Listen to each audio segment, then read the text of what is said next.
I was thinking about putting time so that way I can cut it better now. So that way I don't have to put as much filler music. Anyway, welcome everybody to the Hashtag Hypetrain podcast. I'm Mike. I'm Matt. And I'm Corey, the least charitable of the group. That's right, guys. It's not always best to be last. What with Sanford single-handedly running a charity and Mike always volunteering with the Hungry Orphans on weekends, I'm the low end of the tier this week. So it's not always good to be last. For the first time, your thing is not a lie. Yeah. Hey, look at that. All right, guys. Welcome to episode 6. This is another video game episode, which I'm super excited about. So let's just dive right in. We got 3 different video game trailers here. We each picked one. Matt, you picked this first one, so why don't you intro that for us? All right. So first we're going to look at an upcoming indie game called Spinch. We'll get more into the details. It was made just by a Canadian husband and wife team going by the name of Queen Bee Games, and let's just take a look at it. All right.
So that's Spinch.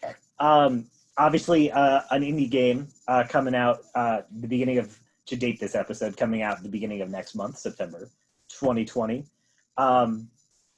It looks like, obviously, visually, the game looks very familiar. The game's artist, Jesse Jacobs, is a comic book artist, and he literally worked on Adventure Time. So that's why everyone's like, well, this is just Adventure Time. Well, I didn't see that. Oh, okay. Yeah. I referenced that in my notes because of, obviously, but I didn't know that he worked on it. Yeah, he did work on it. So the artist worked on Adventure Time. As I mentioned in the intro, Queen Bee Games is the developer. It's being published by something called Akupara Games. Queen Bee Games is just a husband and wife duo out of Canada who makes indie games. They haven't had like a major hit yet. Obviously, the gameplay from the trailer, to me, the gameplay looks pretty good. It obviously wears its inspirations on its sleeve. It looks a lot like Super Meat Boy. Yeah, it looks like it plays like Super Meat Boy too, is something I put. It looks like it plays like Super Meat Boy with a whole different idea of how to do bosses. We saw the, use your babies to kill the whatever creatures. The game, obviously, it looks like it plays like Super Meat Boy, but it looks like they have sort of their own take on mechanics to use. Visually, the game looks like early 2010s Cartoon Network, the game, with the Adventure Time aesthetic. But it also, you guys probably don't know this show. There was a very unpopular show on Cartoon Network, like almost 10 years ago at this point, called The Problem Solvers, which the bosses, it had a very strange aesthetic, and the bosses are just that aesthetic. So it looks like it took one of the most popular Cartoon Network shows, it took one of the least popular Cartoon Network shows, and mashed them together for the visual style of this game. Yeah, I've never heard of The Problem Solvers. I'm trying to remember. It was on Adult Swim they showed a whole. They had a around maybe like 2008 or something like that, a pilot sort of season where they just showed a whole bunch of pilots and people could vote on which ones they liked the most. And the one that I liked the best got almost no votes. And I'm trying to remember what it was, but it was a really interesting show with that sort of visual style. And then randomly a few years later, I saw it pop back up as a kids show called The Problem Solvers. That everyone. Now, I prefaced this episode with, maybe we can a little bit less of obscure references, right, so I don't have to do these deep dives into the corners of the internet for stuff. So let's see if I can find some Problem Solvers graphics for this. Let's just pretend it was a fever dream I had. That's fine. No, I found it. Here, throw up that graphic. Here you go. 3 young men, Alfie, Horace, and Roba, run an unorthodox detective agency that tries to solve the mysteries of the universe. Alfie is a creature described as part anteater, part human, and part dog. Horace is known for having a cool haircut. Roba has a fear of humanity that compels him to dress as a robot. With the voices of Ben Jones, Kyle Kaplan, and our close personal friend, John DiMaggio. Ooh. Yes, God, he's in so much stuff, that guy. So what did you guys think of this trailer? Corey, you first. I'm in. This looks like a really cool, kind of fun little indie thing that would be like, because I'm betting they're not going to charge more than like $15 for this thing.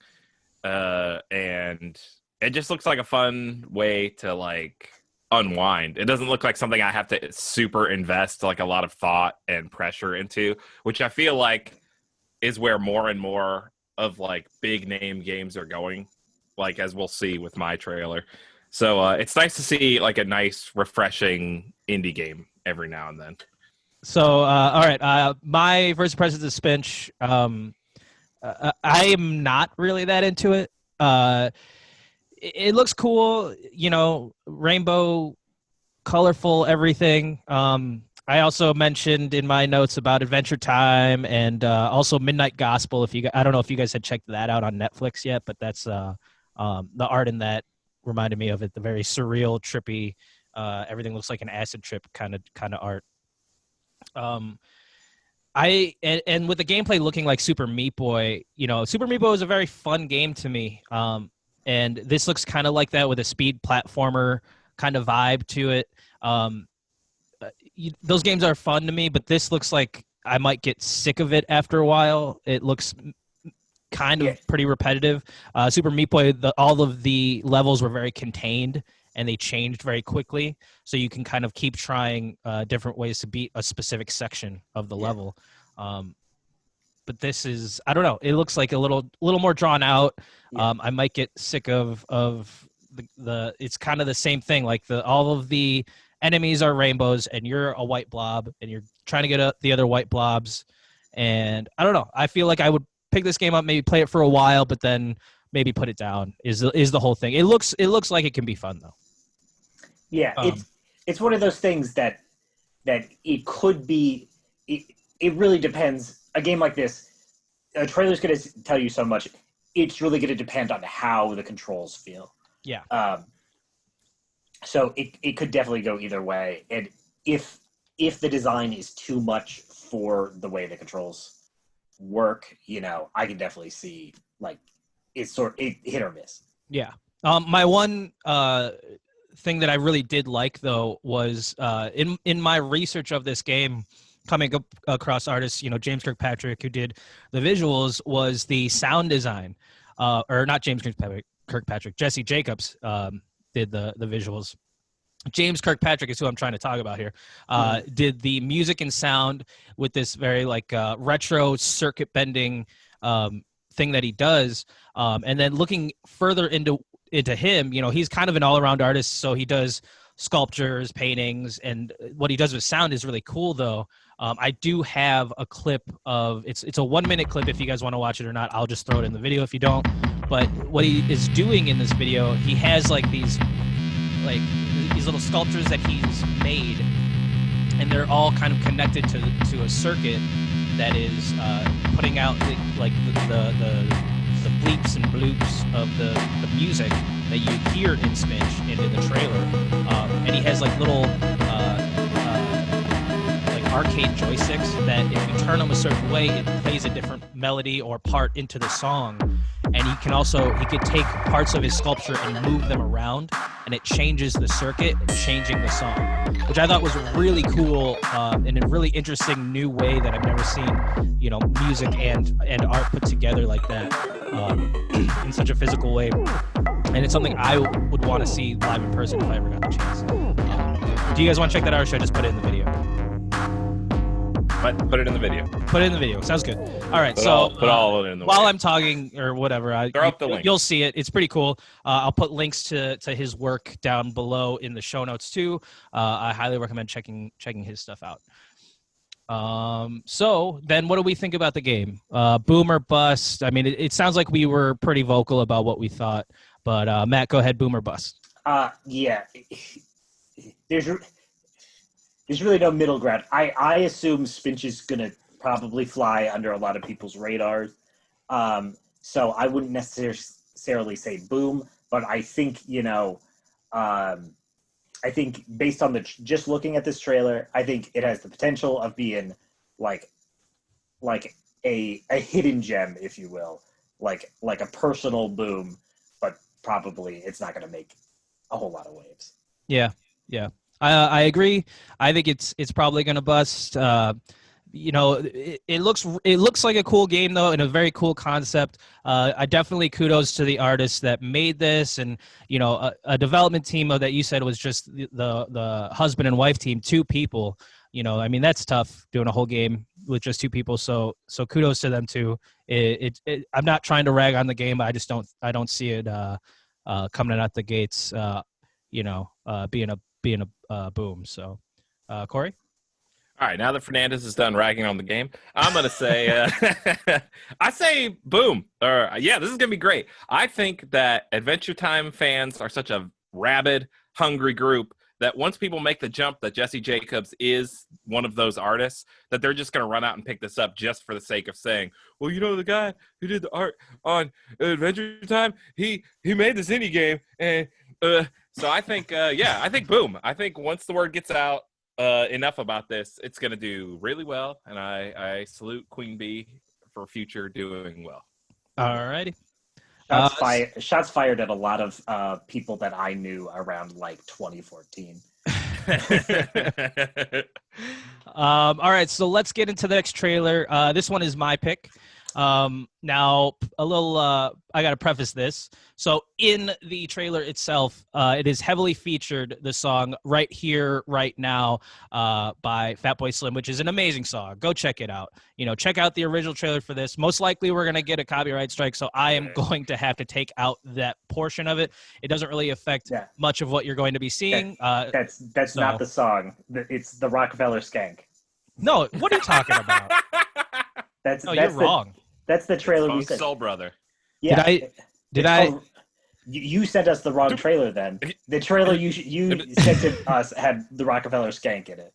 No. Maybe you're totally correct. Either way, it's a Fatboy Slim song that I need to take out of the video. Maybe you're totally correct. But yeah, Here we go. so Here's the trailer. yeah, we're gonna watch the trailer. Just be aware that it's gonna most likely have some other crazy music underneath it. Written by Fernandez. Crash Bandicoot, you banished me to the past. But all it did was give me more time to plan your doom. Yes, sir. Yeah.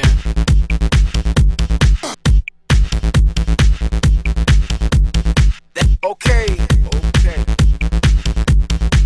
I'ma lay it straight.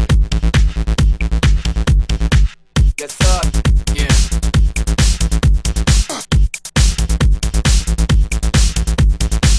Okay. I'ma lay it straight. Action.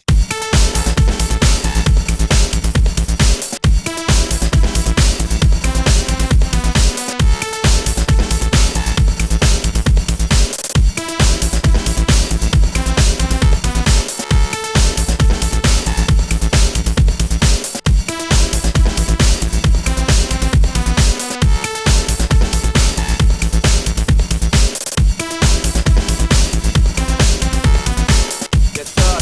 Yeah.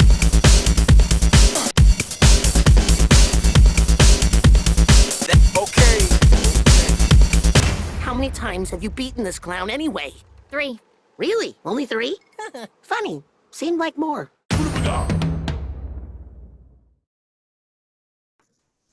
All right, that was Crash Bandicoot 4. It's about time. Wow. I chose this trailer. I was growing up. I was like always the kid that didn't have the Nintendo system, so I was a Sega kid while everyone was Nintendo. So I was Sonic over Mario, and then I was PlayStation over Nintendo 64. So Crash Bandicoot was kind of my jam. It was one of the first games I remember having to complete and going through all the levels because they were all very addicting, I guess, as a kid. It was also one of my favorite platformers in that it was so dynamic when it would change either your point of view of Crash from being, over the shoulder to a side-scrolling platformer to even in the later games like Warped, where you had different things where you had time trial missions and puzzle missions. The integration of puzzles into the games and the game itself, I always thought were really great. And this game is no exception. I mean, it's weird seeing a Crash Bandicoot game in this day and age without Naughty Dog, but that's a whole nother, there's a whole mess of drama behind that company. But it looks like these companies, it was made by Activision, Beanox, and Toys for Bob. They definitely put a lot of work into it in making the game still reminiscent of what I was familiar with Crash Bandicoot. You got from other games that I saw or other research I did on this game, you can play as obviously Crash and Coco. There's a level where you get to play as Dingo Dial and a part where you can actually play as Neocortex himself, the main villain, which is really cool. But yeah, I think the game looks great. It has a bunch of different features now too, with different masks that you can get, giving different abilities other than just Ooga Booga. There's different character skins that'll happen, and the best part about that is there are no microtransactions in the game, so you do actually earn them. There was another thing they talked about in an inverted mode where you can try out the games in different art styles, where they invert a lot of the colors or make it black and white, and as you destroy stuff, you bring color into the level itself. There's so many features in this game. I was wondering, because you guys might know more about this because I think you watch his channel a little bit more, but the Completionist, this is probably the one game I would really want him to do and complete 100% because of how much I'm positive stuff is in this. I mean, he might even get a brand deal such that he does it right around launch. We'll see. Because I think we had a conversation before where you thought that maybe he was just like done making videos, and I was like, but this game is like one of those games where it just needs somebody to complete it, and it would definitely be a good one that I would totally tune in to watch if he did. But yeah, I'm super hyped for this game. That's my first impressions of it is that I want it. It's just take my money. But yeah, Matt, what do you think? The song is called The Rockefeller Skank by Fatboy Slim. So Thank you. I just want to point that out. I am already surrendering to that, and you 100%. Yeah. Got it. We talk. We Put up always, this image of Sanford throwing you in jail. Yeah, just Photoshop that in. Can we get fact checkers on our videos? We might need them. Anyway, go ahead. I Googled it to make sure I wasn't crazy. But that was the perfect choice of music for the trailer. Mm-hmm. This is a nostalgia bomb, pure and simple. And again, because we're not allowed to feature that music, please check out the trailer on your own. It is totally worth a second and third watch. Also, please check out the description below. The music video for "Weapon of Choice" by Fatboy Slim. Which is a different song. Very good. Anyway, right here, right now, by Fatboy Slim. Also in the description below. Stop making more work for me, Corey. You're doing it. You're doing it to yourself. They're obviously going for the nostalgia bomb thing. So they picked a very popular song from around the time the original Crash trilogy was coming out. Mm-hmm. The most interesting thing I thought about the trailer is obviously the trailer's like, oh yeah, this is classic Crash. Like, don't worry. Like, this is what you loved. This is not the stuff you hated. But they're like, we got more stuff. Like, the masks do things. The thing that stood out to me the most, though, is at the very end of the trailer where they make a joke like how many times was this? Like, this is the fourth. Like, I could have sworn it was more than that. They're making a dig at all the non-Naughty Dog Crash games. Oh, okay. You know, that's how I interpreted it anyway. I mean, I don't think it's that's how I took it as well. I don't think it's supposed to be subtle. But what makes this game different? You know, it's not a Naughty Dog Crash game. So will this game be any different than, you know, the Activision helmed Crash games from, you know, like the GameCube and Xbox era? We'll see. They're obviously trying to go back to the classic formula in a way that they didn't, you know, back in the 128-bit generation. But so we'll see. I'm like, well, how can they make that joke? I'm not sure. Like, have they earned the right to make that joke? Like, oh, those other Crash games don't count. This is the real deal, even though nobody who worked on the original games is here. So I don't know. That was just the one thing that stood out to me. I'm like, oh, that's they obviously feel confident enough to like say like this is really Crash, even though we, not the companies that developed it, but like Activision, we published a whole bunch of Crash games, but we know you hate them, but this time it's different, you know. So that was really what stuck with me after watching this. I mean, I think they, so far it looks like, from what they showed, it looks like they did a good job on this one specifically. Yeah. Corey, what is your first impressions of Crash? So I kind of, when the Insane remastered trilogy came out, I kind of had a feeling this is where the Crash series was going, and it's not for me. It's not my cup of tea. I, unlike Fernandez, was a Nintendo kid, so like I didn't have PlayStation games till I was easily in my late 20s. So like, while I have much respect and admiration for the original Crash series on the original PlayStation, the aesthetic of the Insane trilogy, which is now being pushed into Crash 4 and I'm sure 5 and 6, it's a little too like kidsy for me, I guess. Like not that Crash was ever supposed to be edgy or extreme, but like there was a moment in that trailer where Crash takes a selfie as like the world's exploding behind him or something. I assumed at a level he finished, and I was just like, nope, don't want any part of this. Don't want to see Crash using a cell phone. Don't want to see Coco doing crazy tricks. Don't want to play as Neo Cortex. Don't want to play as Dingo Dow. I don't want any of it. So it's gonna do well. Like the Insane trilogy did really well. So it is what it is. It's not for me, but people I'm sure will enjoy it. Yeah, or at least I hope will. That's a big part with me, is the nostalgia factor. But I mean, him taking a selfie. Do you guys remember the old Crash Bandicoot commercials where he was that dude in the Crash suit? Like, it's all part of his character is being kind of like that. That's the thing, though. I don't want to derail us too much. Here's the coldest take in 2020.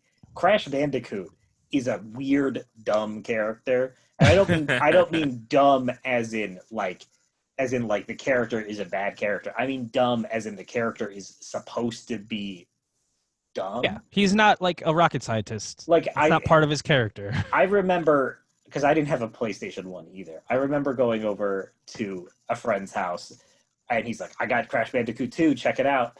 And at the beginning of Crash 2, a Cortex is like a talking head, and he's like, oh, Crash, you're there. Like, I need your help to get this stuff. I'm like, why would Crash just listen to him? He was the bad guy that he just defeated, like, in the game, like, 3 seconds ago. And then this evil scientist just tells you to do something, and he's like, well, okay. You know? Well, Crash is a lovable idiot. Yeah, it's part of his thing. He's a weird character. We don't really have those anymore. But, you know, you either find him charming or you don't. Yeah. I mean, I totally get with you guys being Nintendo kids growing up. why it doesn't hit you guys as hard, like the nostalgia part. For me, it was a bigger part, I guess, of video games for me growing up. Because I didn't get Mario. You know, Yeah. he was the big guy on the block that everyone else was talking about, and I got Crash.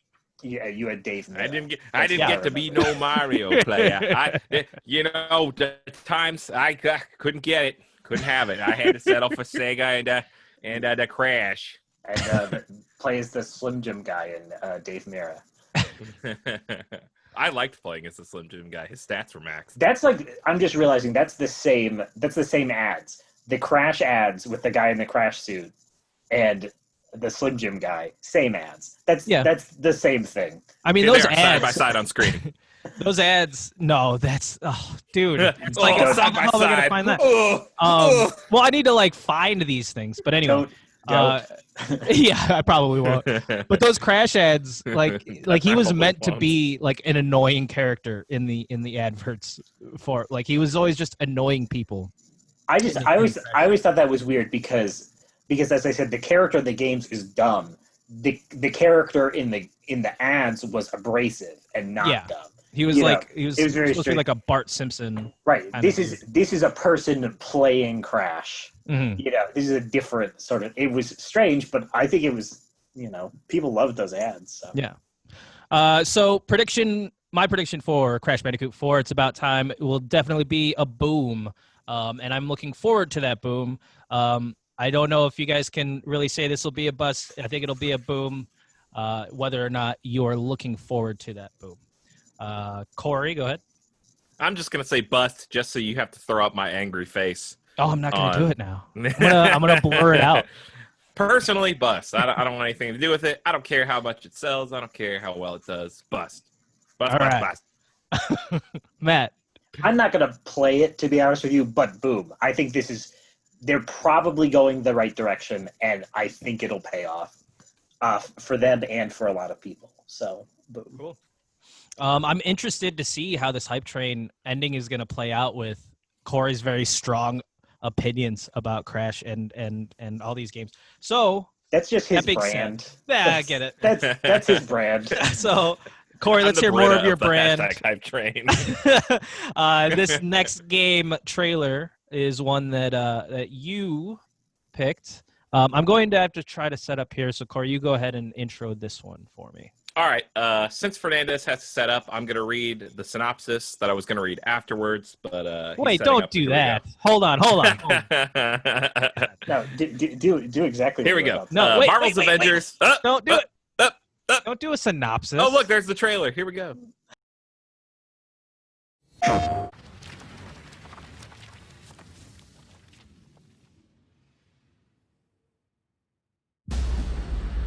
When I was young, I found an orphaned wolf cub in the forest behind our farm.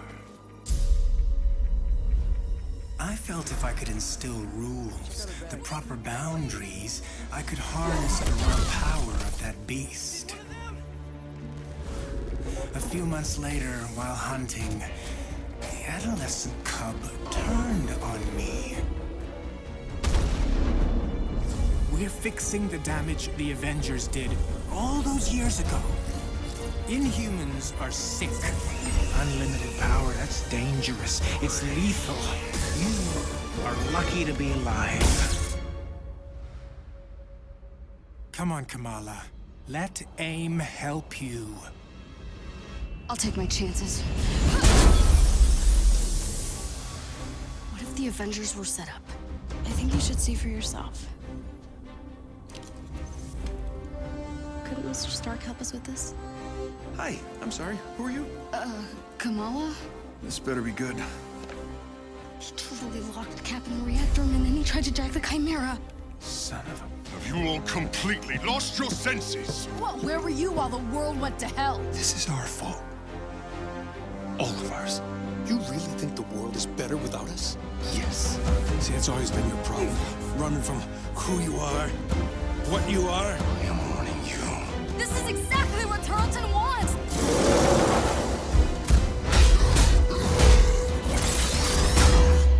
You struggle against the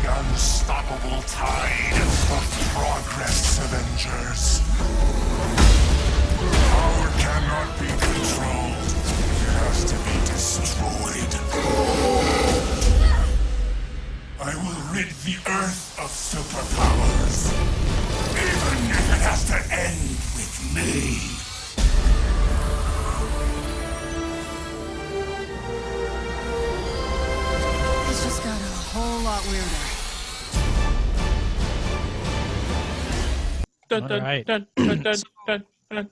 I think I don't know if it's that I may have watched so many different things in research for this game that I just didn't remember this trailer as much, even though it's the one that I linked for all of us to watch. It like looked really unfamiliar after how much research I had to do and all the videos I had to watch to try to get my own opinion about Avengers. But anyway, Corey, go ahead and into your synopsis or whatever you got for Avengers. All right, here we go. Marvel's Avengers begins at it says at A Day, where Captain America, Iron Man, the Hulk, Black Widow, and Thor are unveiling a new high-tech Avengers headquarters in San Francisco. Take The that, celebration Hawkeye. turns deadly when a mysterious enemy causes a catastrophic accident which results in massive devastation.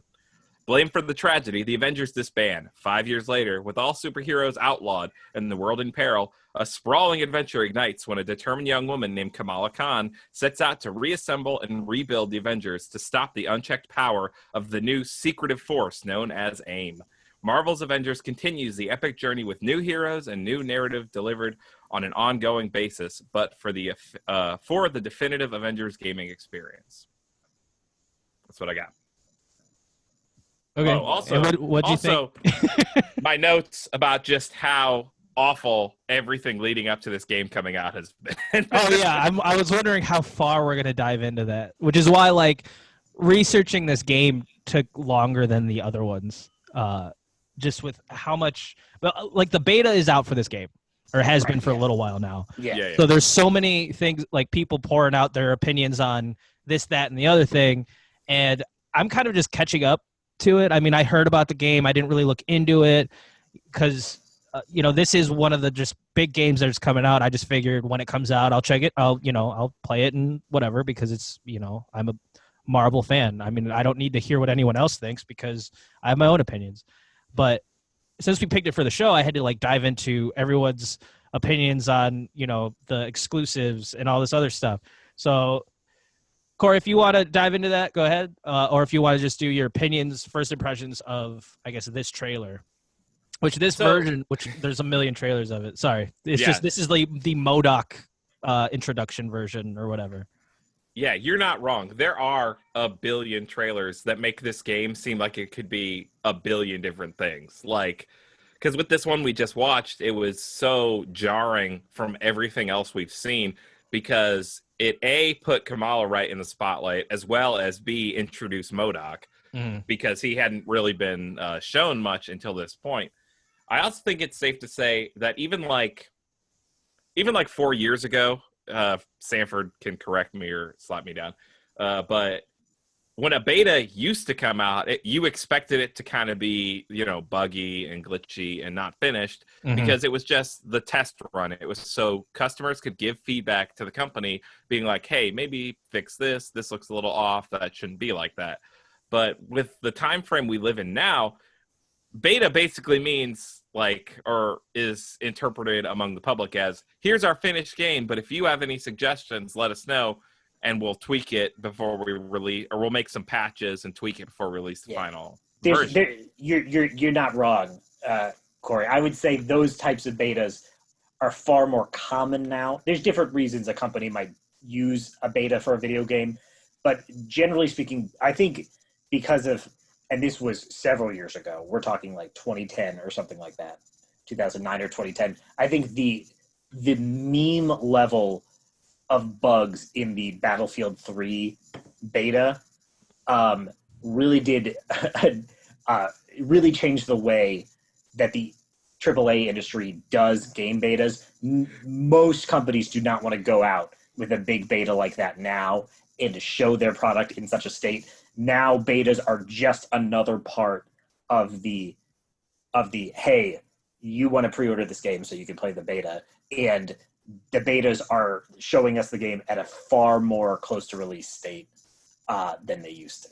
It's really more a publicity thing now, I imagine, than I'm sure it provides some useful data, but they're not released in the states that they used to be most of the time. Obviously, a lot of companies will do closed betas with particular audiences to get that experience as well. But big public betas are these days are usually right before release, like this one is.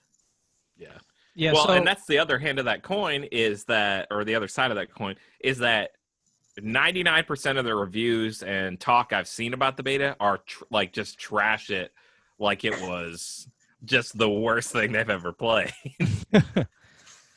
that's why. Okay, I want to go over maybe everything that people have found, I guess, in the what's making this game so controversial. Things that I found. I mean, there was when this first got announced. I don't even remember when, but it definitely got pushed back. There was it was teasing a little bit of this, so everybody was speculating what the game was actually going to be, and it's like little bits and pieces of information got out, and then misinformation happened. So then it caused more controversy. So what else did you guys find, I guess, in why this game was so controversial in its release? Well, I mean, do we want to talk about Spider-Man right now? Like, we're a podcast that we talk about Spider-Man. Okay, about things. So let's bring it up. So obviously, the biggest controversy that's been going on in the last few weeks is, of course, Spider-Man has been announced as a PlayStation exclusive character. If you get this game on Xbox or, I don't know, any other platform, they keep these articles. As an aside, these articles keep listing like other platforms like they're a separate thing. It's basically PlayStation, Xbox, or whatever PC-based thing. Nobody's using Stadia. It's fine. Like, we can stop listing Stadia. Put it on screen. Stop listing Stadia. You don't get Spider-Man unless you have it on PS4 or PS5 when PS5 comes out. And a lot of people are upset about that. I think that's fair. It's a drag. It doesn't affect me personally, but it puts a negative taste in my mouth. It's strange. We don't know exactly why. Obviously, the Spider-Man game on PlayStation 4, hugely popular game, like there's obviously some sort of rights tied in there, but it can't be completely exclusive because Marvel Ultimate Alliance 3 came out exclusively for Switch last year, and there's not one, but 2 Spider-Men and Spider-Gwen playable in that game. Yeah. So it can't be super exclusive. There was it just seems like a drag, like it seems to be presenting itself as like the MCU is so big, we really should have been in this video game space for years, and this is how we're going to make up for it. This is the platform. Like this is another way. This is a third pillar of how to ingest Marvel content. And I can't believe they are doing that by excluding the most popular Marvel character from a ton of people playing the game. Yeah. I don't understand how they can really like justify that. Well, I can give you one word that they justify it with, and that's cash. I mean, it is just a big cash grab, and that's one of my things. Cash. Yeah, this whole game feels almost like a big cash grab. But continue. I don't want to be too negative, but yeah. I saw and it's got to be terrible for the people who work on games like this. These games are so huge. People devote tons of hours. Like they work in bad conditions to make these games, and then because of like stuff that has nothing to do with them, it gets surrounded in all this negativity that has nothing to do with the developers of the game. Yeah. That Spider-Man and I feel bad to be so negative about it, but it really is a drag, and it's really companies being involved to make a product that a lot of people are excited about. Consumers are excited about lesser, and a lot of people taking a lot of people's hard work and making it lesser. And that's the thing. And that's why I'm bummed about it. Yeah, I mean these characters are obviously like people love these characters, like to a very deep extent, and putting all these companies in, and it's why. In my research, I looked at every different kind of video for this, where it was people playing the beta for the first time and just strictly going off that. So people, talking about the whole corporate aspect of it and going into that, and then I watched just straight videos about the different features of the game, and I'm like almost sick of this game, and it hasn't even came out yet, with how much stuff there is and the things have to say, or the things people have to say about it. I mean, if we just go into my worries, I guess, about the game, there's all these like multiplayer modes in the game that a lot of people were comparing to Destiny, and that they even like ripped off parts of the Destiny game with these different repeatable missions that you do, and the loot and stuff that you gain. And I'm just worried about microtransactions being a big part of it. I mean, games as big as this, I mean, we saw it with Battlefront 2 kind of being the demise of that game, was the amount of microtransactions and how that was handled and how that leaked out. And I know a lot of people that were just mad at EA to the point where they just were trying to boycott their games, but that obviously failed. I mean, and here's the thing: that's a very good thing to bring up. It's another example of how these sort of big projects can boom or bust based on boardroom decisions as opposed to game design decisions. Yeah, because we played Battlefront 2. Because of the controversy, they got rid of all the predatory microtransactions. Yeah. But it almost doesn't matter because they were forced to implement the games based on a progression system where they were hoping people would spend money, which makes the game all that much worse. Mm-hmm. Even though they backed off, and it's not really as exploitative as people were making it out to be, because they really cut down on the exploitation that they had at launch or in the beta of that game. The game is still worse because of that decision, even though they didn't even implement it. And I think we're seeing another example of that right here with the Avengers. Despite the trailer that we just watched. Yeah, I mean, with the trailer, I tried to pick the most recent one, just for us to review. Let's get away from, I guess, the more controversial stuff. I mean, there's a lot there. If anyone wants to do their own research on it, I mean, you could just look it up. Unless actually, before we move on, Corey, do you have anything to say, I guess, about the controversy before we just go about like gameplay mechanics and what we think of the game itself? No, I think we've done a good enough job covering controversy. Okay. I think we can move on from that. All right. So, I think I told Matt before we started that I wasn't going to say it, but I am going to say it since we're moving on from controversy. If anyone that has this game, if you are a have a Verizon account or subscriber, or I think T-Mobile. What's happening right now? they have, because now I have to look this up, but they have different skins for Verizon or T-Mobile that you can get as long as you're a subscriber to Verizon, where you'll have your favorite Captain America character or your favorite Black Widow suited up in Verizon wireless gear. Get the fuck out of here! Yeah, no, for real though, and that was in one of the videos I saw, and I was like, "Wow, that's terrible." That's like exactly what we, as fans of these characters, do not want. And but anyway, we are moving from controversy. Look into that yourselves if you want to. There's a lot of information out there for that. For me, just looking at the gameplay, there's a lot here. There's a lot of different, there is a story mode. There is multiple multiplayer modes that are repeatable.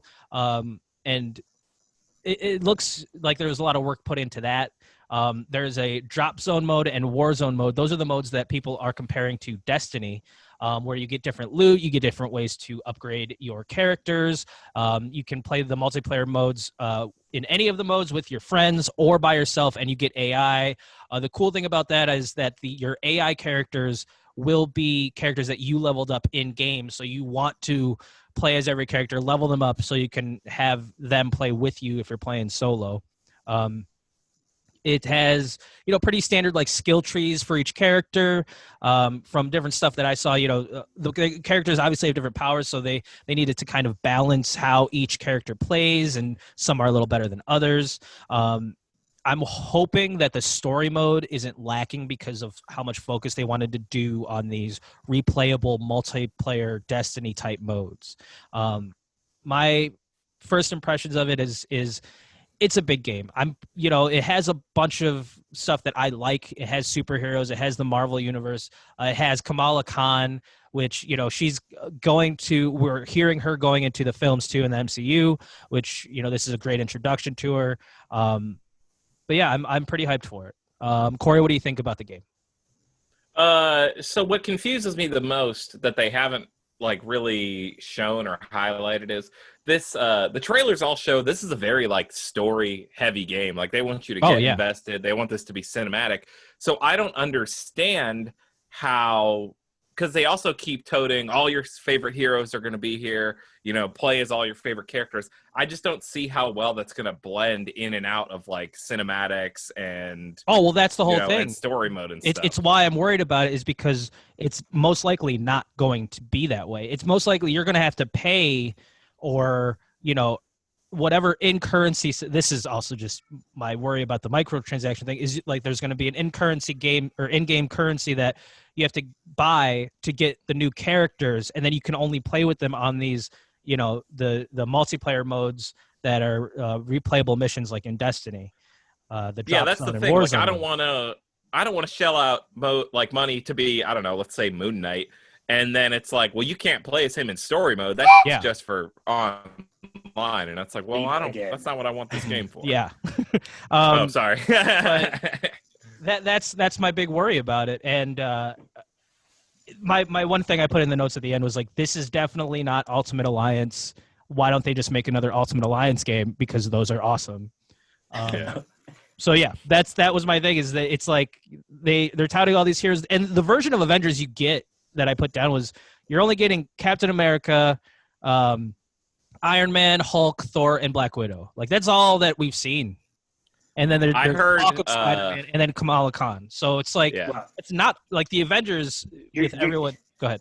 Yeah, we're getting the original 2012 MCU Avengers at launch minus Hawkeye plus Kamala. Yeah, and then Hawkeye will come out pretty quickly as DLC. Yeah, Hawkeye's gonna be DLC. Spider-Man will come out as DLC, and then there will be presumably there will be a pretty extensive rollout of content for a while. But my impression is that it's not going to be that long before there are more characters.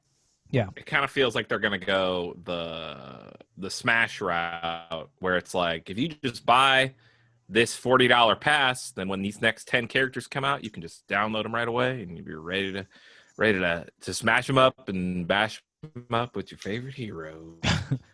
All right, gameplay. It's just like, that's not what I want, man. Just give them all now. I want them now. Matt, what do you think about, I guess, just gameplay? Well, the gameplay of this game doesn't really excite me, to be honest with you. Yeah. The things that I like about this trailer are all narrative based. Okay. I think it's unclear but based on this trailer, it looks like Kamala Khan is sort of at the heart of at least getting the story going, and I think that's a smart move, and I think that's a good move on the part of the team. They could have just made it like, this is Civil War again, like here's a story everybody knows. This is a good way to get heroes in action, but they didn't do that. And I think it's all better for it. Like they're obviously really trying to think of the best way to make this game a narrative. I don't understand, just like you guys, I don't understand how that's going to really work in a game like this. But they're going all out. They're trying, and I think using. Well, I'm going to call her Ms. Marvel now. It's hard for me to say Kamala Khan. Okay, but using her is sort of as a focal point, sort of a lesser known character, but a fun character. I think that's the best way to do it. Serious MODOK doesn't do it for me, but that's just a personal thing. That's weird. It's weird to make that character serious. but there's really nothing.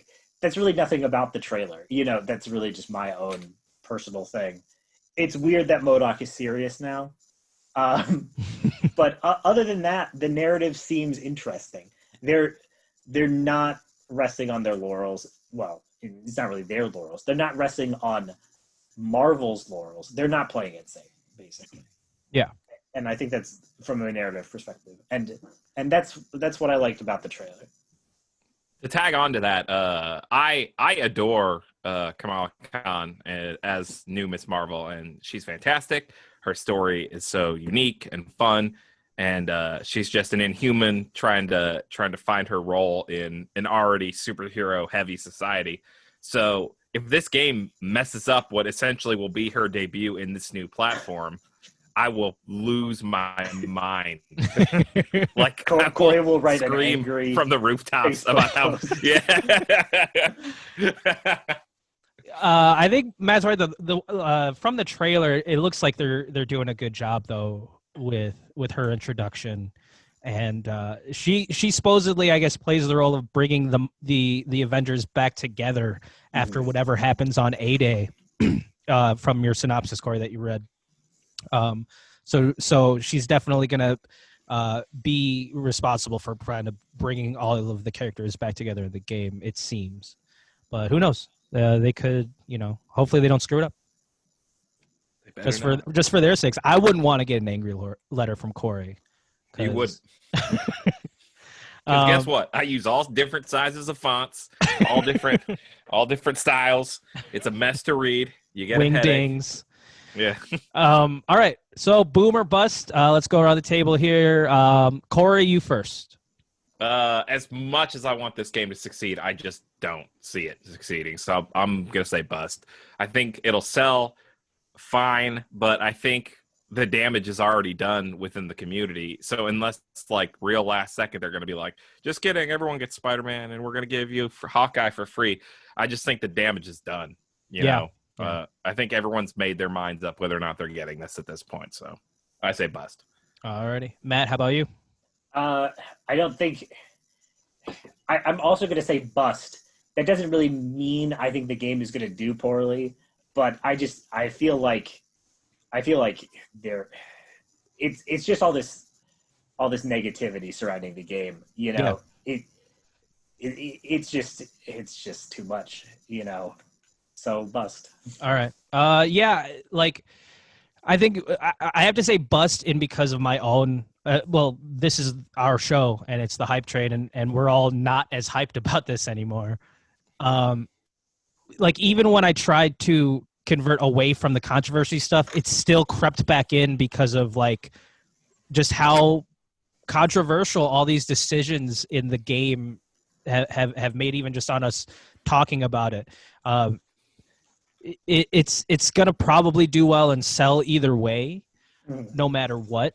But I was probably pretty hyped for this game before I looked into it, and because of this episode and having to look into all the crap about this game, I am now it has a really awful taste in my mouth about it, and I'm definitely not as hyped as I was.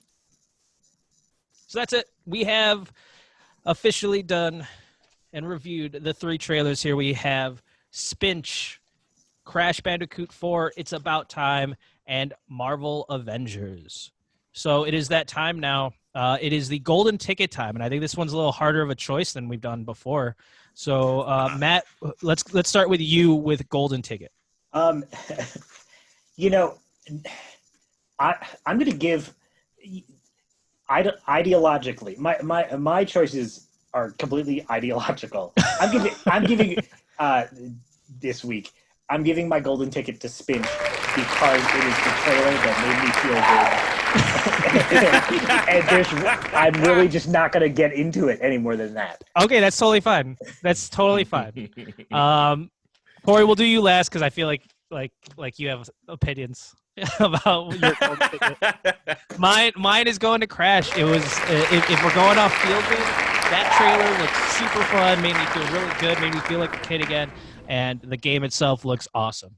So that is my golden ticket giveaway. And how about you, Corey? Go ahead. I'm with Sanford on this one. It's got to be Spinch all the way. Like nothing else. Man. Really. Crash Bandicoot loses to a white blob. The disappointment just in that sigh was just so much. Yeah, because I was like, man, I'm the only. Once again, I'm the only PlayStation kid, and you guys are all Nintendo 64. This is my 6th birthday all over again, guys. That stuff was. I'm gonna as Nintendo kids, you should be voting for the underdog. You should be the one who's like, you know what? Yeah, not a big name. I'm going with the indie guy. I'm with the little guy. But no, you it's went with the friggin' big Crash company. Bandicoot. I grew up with that. I'm not voting for White Blob. PlayStation sold like almost 100 million more consoles than the N64. The PlayStation is not the underdog. See, there you go. Spinch is definitely an underdog, though. Ooh, artsy rainbow game. Great. It looks so good. My name is Fernandez. I'm gonna talk forever about how interesting the music is, and then make fun of the game for some reason. The music's good. That's fine, but I'll make. I'll make graphic I made. That's just because I lost the golden ticket thing we did, so that's fine. Anyway, so Spinch gets the golden ticket. Yay! I'm gonna put in the little clap audience audio thing. So I guess we got to kick somebody off, and I'll start on this one. Marvel Avengers, I'm kicking you off. I mean, you're probably the biggest game on this list right now, but there's just too much negativity, as Matt put it. Too much controversy. Corey, what do you think? I'm 100% with you all the way on this one, brother. Get Avengers out of here. All right. Yeah, and I don't think anyone needs to know, but I'm also kicking Avengers off. This is what I mean. This is what I mean by my choices are ideological. I'm not. I really feel like I'm not kicking Marvel's Avengers off the train. I'm kicking overbloated, like weird, like modern AAA business practices off the train. Like it's a statement, not an actual reflection on necessarily the quality of the gameplay of the game. Yeah, it's weird because like I feel like some of the episodes we do it based on the amount of hype that is generated from said whatever we're reviewing, but this one it was a tougher choice and it was definitely brought into question different things because we all love the Marvel universe. We love these characters.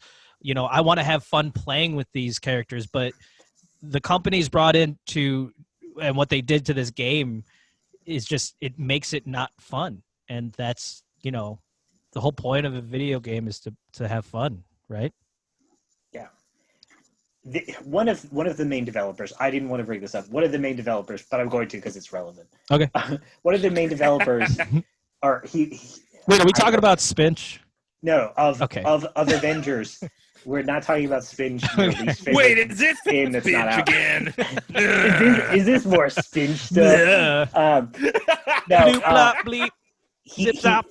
He set up he put out a statement after all the Spider-Man stuff came out. They're like, it basically said it was our unique position with Sony that allowed us to put Spider-Man in the game, and we will have to make him and it's why we're able to bring him to the Sony platforms. We hope other people won't be too disappointed. We won't be treating well, what are you doing to make them not disappointed? Yeah. Like, they're going to be disappointed. You knew they were going to be disappointed.